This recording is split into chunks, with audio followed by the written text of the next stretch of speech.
Hello and welcome to another video review. This is Space Hulk Deathwing for PC, Xbox One, and PlayStation 4. The Xbox One and PlayStation 4 versions come out next year, so what you're seeing here is the PC version. Full disclaimer before we continue any further here, I was actually provided a review copy of this to take a look at. This is a first-person shooter developed by, I believe it's pronounced Struman Studio, but it might be Stroimon Studio, I'm not 100% sure. Basically, they're the people who worked on I, Divine Cybermancy, and it was also sort of co-developed by Cyanide Studios and published by Focus Home Interactive on December 14th of this year.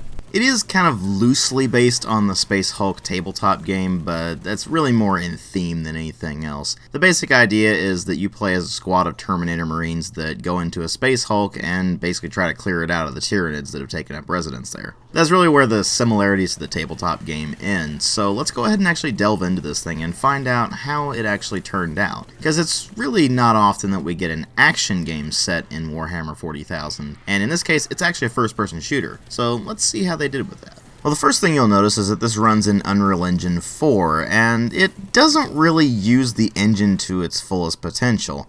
On top of that, there's some pretty serious performance problems, where on my 970 and i7-4790K, I get very frequent drops below 60 frames a second, and in fact, the maximum frame rate rarely goes above 60 frames a second. Now, admittedly, I am running a high-end rig, but it's certainly not the highest end out there, and people with better hardware than mine are actually getting performance just about the same as mine. So that should tell you that the performance issues are inherent to the game itself, not necessarily to simply my hardware. The thing is, if it's running that way for people with higher-end rigs like myself, then it's going to run considerably worse for people who are on lower-end rigs. And in fact, a lot of people report that the performance is so bad that the game is effectively unplayable for them. And of course, it's reasonable to think that the developer is going to patch the game, and in fact, they already have released a hotfix to take care of one of the particularly nasty crashing problems that the game has, but the performance is still an absolute mess, and it's really not for much benefit. I mean, it's not like this game is just absolute bleeding edge in terms of visuals or anything. It looks pretty decent, there's quite a lot of detail in the modeling, but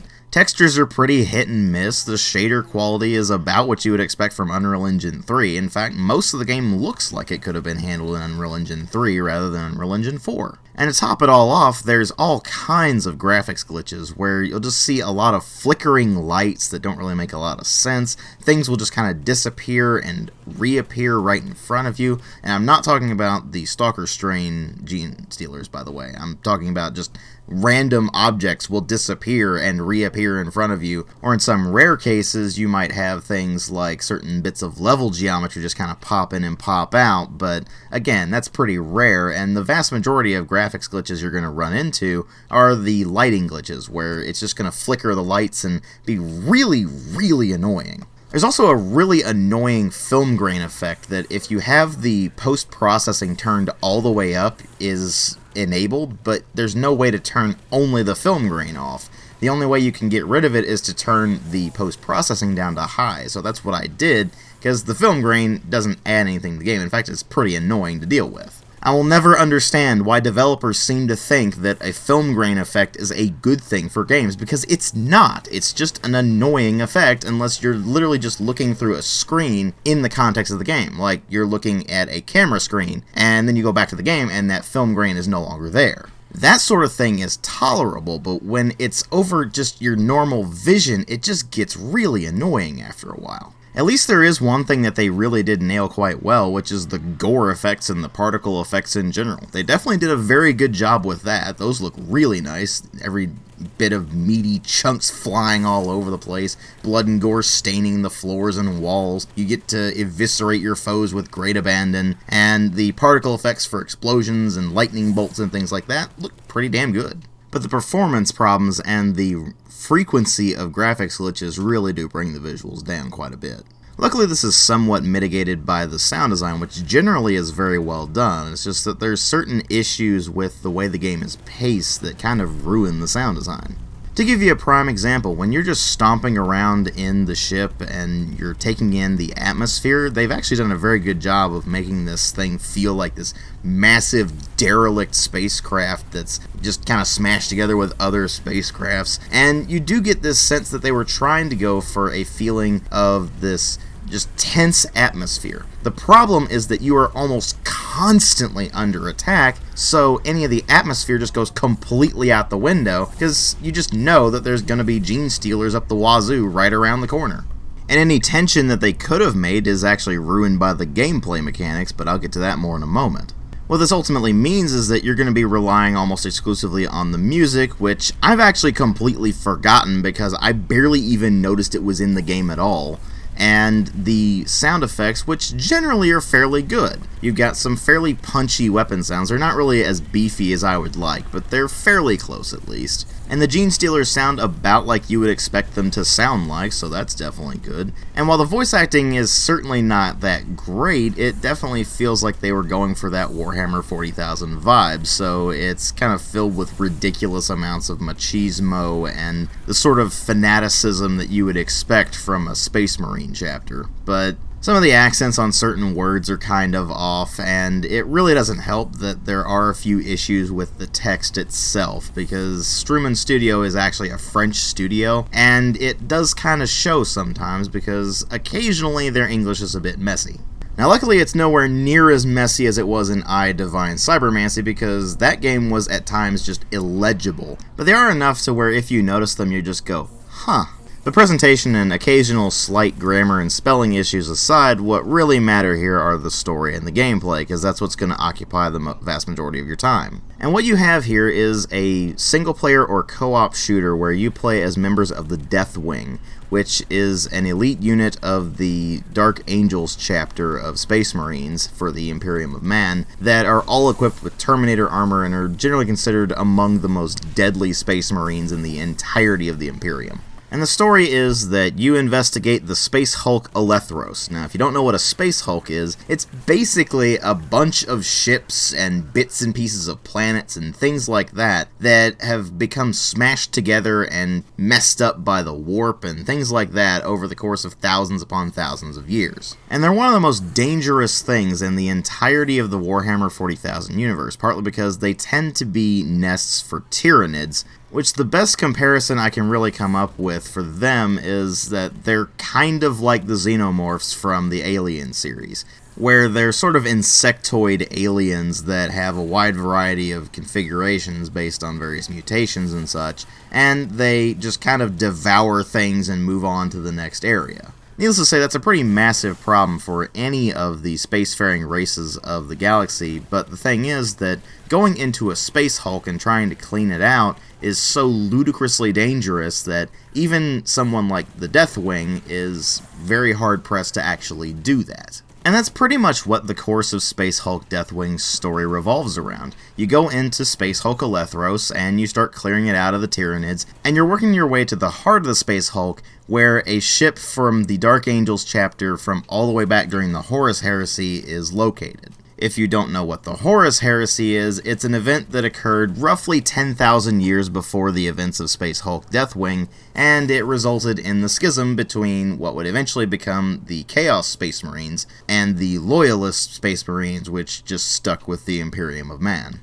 There's definitely quite a bit more to it than that, but that's the nutshell description. That's really all you need to know for the sake of this review. The thing is, to get to the ship that you're trying to get to, you have to work your way through a bunch of other ships. And these are all through various points of the Imperium's history. And they aren't just Dark Angel ships either, they're also ships from other branches of the Imperium, and digging through these ships and finding the various notes left behind by whoever was in those ships is actually kind of interesting. There's only one real problem with that. It doesn't actually flesh the story out. They're flavor texts that actually don't really add any flavor to the game, and you realize that more and more as you keep going through the Space Hulk and finding all these notes and such. Because that's really the only backstory you're getting to what happened to this Space Hulk and why these various ships were there and things like that. And as far as the story that concerns the actual Dark Angel ship that's in the middle of the Space Hulk, you see the reveal coming from a mile away, and it is extremely predictable throughout the entire course of the story.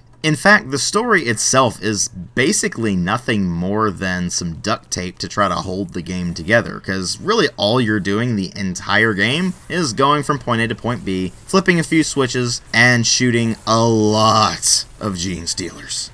And I do mean a lot of them. In fact, it's almost comical just how many Gene Stealers you annihilate over the course of the game. You're talking thousands upon thousands of these things, which may seem pretty overwhelming, except that the enemy AI is completely brain dead. They do one of two things. If they have a ranged attack, they stay back and they try to shoot at you.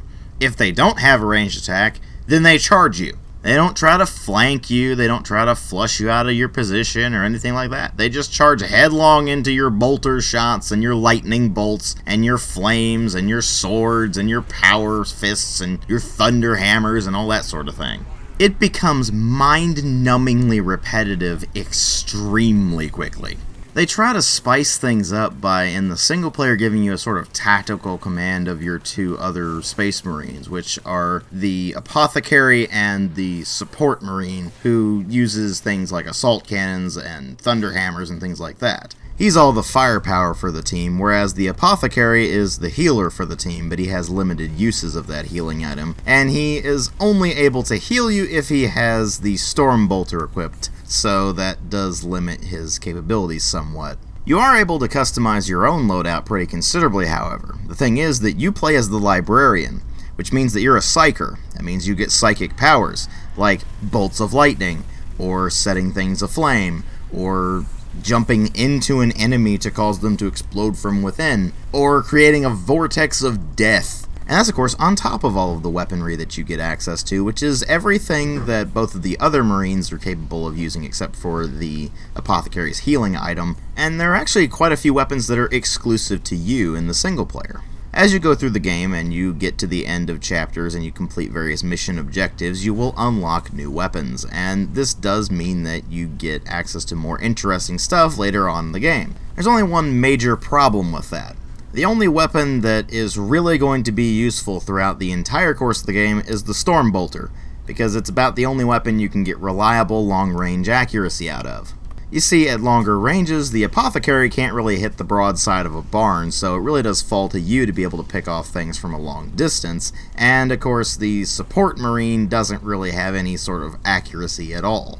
He's there to absorb damage and dish out the pain, and that's precisely what he does. He does it very well at close range, particularly if you equip him with a Thunder Hammer, because then he becomes effectively immortal. In fact, if you want to basically put the game on easy mode, all you have to do is give everyone Thunder Hammers, and then you're basically indestructible, because the enemy AI is not smart enough to be able to defeat you, and Thunder Hammers do a ridiculous amount of damage, and you get a shield, which means that you can basically deflect any incoming damage with that shield. It's kind of a problem when you have your game centered around the idea that you're going to be fighting hundreds upon hundreds of enemies, and they're just going to whittle you down, and there's going to be these big, powerful enemies that you have to deal with, when you can basically make your guys immortal, and you can basically trivialize the combat system entirely by both giving them Thunder Hammers and using your Psyker powers, which kind of break the game. I'm not exaggerating when I say that you can just lay down a Vortex and instantly kill basically any Gene Stealer that comes your way.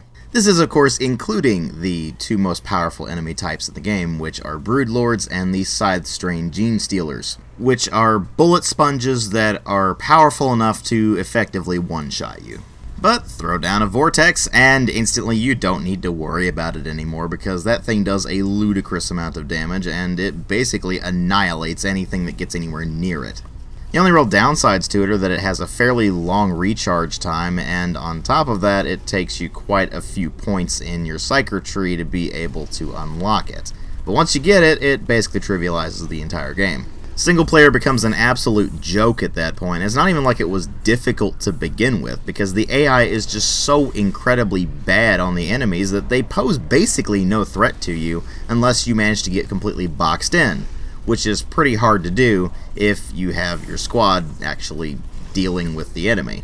Particularly if you even just give the support guy a Thunder Hammer, you're pretty much good to go throughout the entire course of the game, and you just don't need to worry about the Gene Stealers really coming up and annihilating you. They do have different strains of Gene Stealer that give you different things you have to deal with, like the hybrids that use guns and rocket launchers, and the Stalker strain, which gets a bonus to attacking you from behind and also has a cloaking ability, which is pretty easy to get around. But these enemy types really don't do much to spice up the combat. You're still just mowing down hundreds upon hundreds of brain-dead enemies throughout the entire course of the game. And because there's basically no challenge to it whatsoever, it just becomes incredibly boring incredibly quickly. You might think that multiplayer would spice things up because it would make things a bit more interesting by being able to bring your friends in and mess around with it, and there's a class system in the multiplayer where you can select the different kinds of Marines that are available to you, like the tactical, the support, the librarian, the apothecary, and so on and so forth, and you can customize your loadouts within those.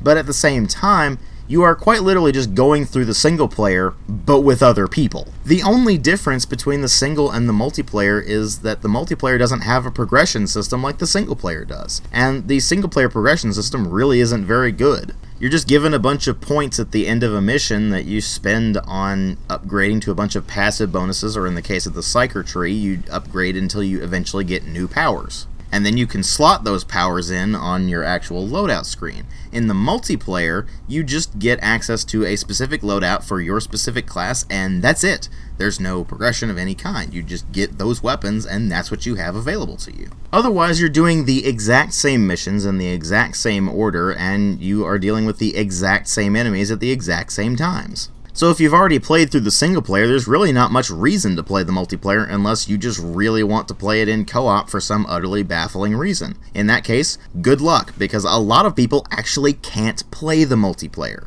In my instance, the worst I had was a bit of lag issues here and there, but for a lot of people, the multiplayer crashes ridiculously frequently. For a lot of people, there's very frequent disconnects. It's just kind of a crapshoot as to whether or not you're going to actually be able to play the multiplayer. And even if you are able to get into a game, not only is it basically the same as the single player, but there's basically no option for you to communicate with other players. There's supposed to be a text chat system in there, but nobody seems to use it, and in fact, I don't think it actually even works. Other than that, the best you get is some very, very vague commands in the command menu that you would normally use in the single player to order your other two Marines around, which the best you can do there is follow, defend, or heal. I'm not joking, those are the only tactical options available to you as far as commanding your squad goes, and that extends over to the multiplayer, only in multiplayer, they don't do what you tell them to do. Instead, they'll just wander off and do their own thing because there's basically no communication in this game. This means that if you actually wanted to play this thing properly, you would have to get a bunch of friends together and actually get an external voice chat program going. It's that sort of thing when you smash it together with the inherent gameplay problems that makes this thing an absolute mess. The single player is just dull and trivialized by the fact that you're a psyker who is ludicrously powerful. The multiplayer is a mess both on the technical side of things and on the gameplay side of things, just because it's the single player but with other players and a class system instead of the system you have in the single player. There's effectively no means to actually communicate with other players in the game, so that's kind of moot anyway.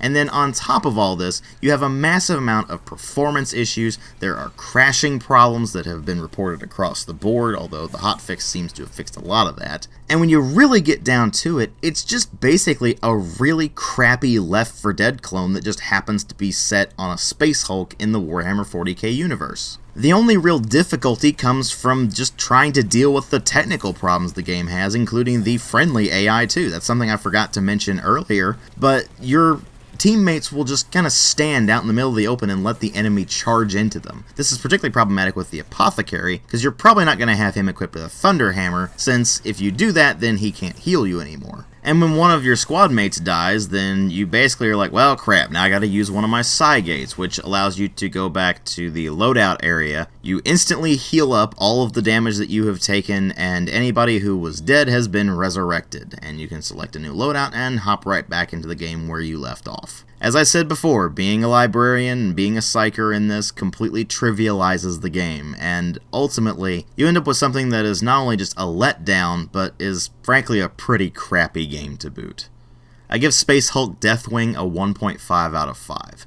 If they sort out the technical problems, then it might get a 2 out of 5, but that would be pushing it. Especially when you take into account the fact that they want $40 out of this thing, and there's barely any content in it. The single player is about 6 hours long, and the multiplayer is just the single player recycled, and it all wears thin incredibly quickly. Thanks for watching.